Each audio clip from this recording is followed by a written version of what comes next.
जी अस्सलाम वालेकुम। मेरा नाम अल्ताफ़ुल्लाह खान है। मैं पिछले 36 साल से ब्लूमबर्ग न्यूज़ के साथ एडिटर हूँ और मैंने यहाँ पे कुछ प्रॉपर्टी जो पीछे आप बैकग्राउंड में देख रहे हैं मेरा प्लॉट है जो कि मैं यहाँ सेटल होना चाहता था। अभी पिछले महीने जब मैं यहाँ पहुँचा तो कुछ लोगों ने इस पर यहाँ पे नाजायज़ कब्जा करके बैठ गए। मैंने SSP, SHO, DIG सबको अप्रोच किया, सबको लेटर्स दिए, कुछ नहीं हुआ। उन्हीं की सहूलतकारी के साथ ये सारी चीज़ें जो हैं वो अंदर घुसा के बिठा दिया। तो मेरे साथ बड़ी नाइंसाफ़ी हो रही है। मैं आर्मी चीफ से अपील करता हूँ, मैं यूनाइटेड नेशन तक जा सकता हूँ, मैं एम्बेसी को इन्वॉल्व करूँगा, मैं सारी चीज़ें करूँगा।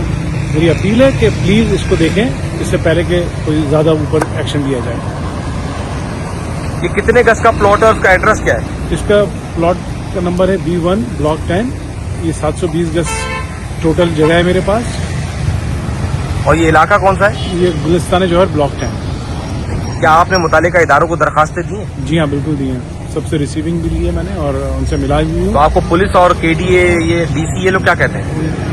ये लोग बस रोजाना कुछ ना कुछ के हम करते हैं।